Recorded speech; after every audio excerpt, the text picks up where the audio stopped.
ఈ మహబూబాబాద్లో చాలా చెరువులు ఆక్రమించుకున్నారని స్థానిక ఎమ్మెల్యే గారు చెప్పారు. నేను స్పష్టంగా అధికారులకు, ఇరిగేషన్ అధికారులకు, అగ్రికల్చర్ అధికారులకు, మున్సిపల్ అధికారులకు, మొత్తంగా కలెక్టర్లకు నేను ఆదేశాలు ఇస్తున్నా.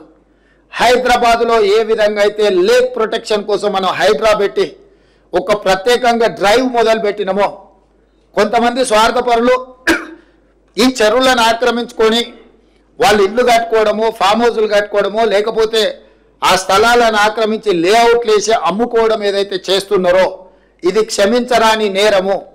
ఇవాళ ప్రకృతి వైపరీత్యానికంటే కూడా ఇలాంటి ఆక్రమణదారులు చేసిన తప్పుడు చర్యల వల్ల తీరని నష్టం మనకు జరుగుతున్నది. దీనికి ఎక్కడో ఒక దగ్గర పులి స్టాప్ పెట్టవలసిన బాధ్యత ప్రభుత్వం మీద ఉన్నది. అందుకే ఎంత ఒత్తిడి వచ్చినా వెనక్కి తగ్గకుండా హైడ్రాన్ తీసుకొచ్చి అధికారులను అప్రమత్తం చేసి ప్రభుత్వం దగ్గర ఉన్న లేక్లకు సంబంధించి, చెరువులకు సంబంధించిన వివరాలను సేకరించి full tank level, buffer zone, అదేవిధంగా క్యాచ్మెంట్ ఏరియాలో అంటే నాలాలు ఏవైతే ఆక్రమించుకున్నో వాటి అన్నిటిని కూడా తొలగించే కార్యక్రమం చేపట్టినాం.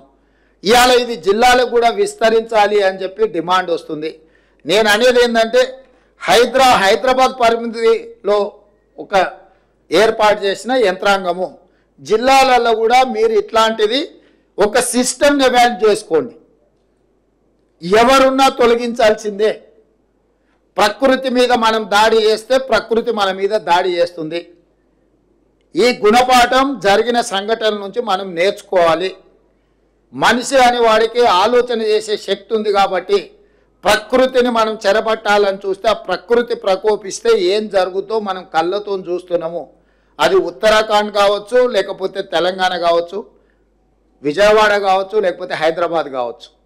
ఎక్కడైనా ప్రకృతి మీద మనం దాడి చేస్తే అది తప్పకుండా దాని యొక్క దుష్ఫలితాలు మనం చవి చూడవలసిన పరిస్థితి ఉంది. అందుకే నేను స్పష్టంగా అధికారులకు ఆదేశాలు ఇస్తున్నా. నేను ఎంక్వైరీ కూడా ఆర్డర్ చేస్తా. రాష్ట్రం మొత్తం మీద కూడా చెరువుల ఆక్రమణ మీద స్పెషల్ డ్రైవ్ చేపడతా. ఎవరైనా వాళ్ళు ప్రజాప్రతినిధులు అయి ఉండొచ్చు, లేకపోతే ఇతరులు అయి ఉండొచ్చు, లేకపోతే సమాజంలో బాగా ఇన్ఫ్లుయెన్స్ ఉన్న వాళ్ళు అయి ఉండొచ్చు. మీరు ఇట్లాంటివి ఏమైనా చేస్తే మీరే స్వయంగా వాటిని సరెండర్ చేస్తే అది మీకు గౌరవంగా ఉంటుంది, ప్రభుత్వానికి వెసులుబాటుగా ఉంటుంది. అట్లా కాకుండా ఏదైనా జరిగితే మాత్రం ప్రభుత్వం కఠినంగా చర్యలు తీసుకోవడానికి వెనక్కి తగ్గదు. ఏ ఒత్తిడి వచ్చినాయి ప్రభుత్వం తట్టుకోవడానికి సిద్ధంగా ఉన్నది. ఇట్లాంటి విషయాలల్లో ఎక్కడ కూడా ప్రభుత్వము వెనక్కి తగ్గదు.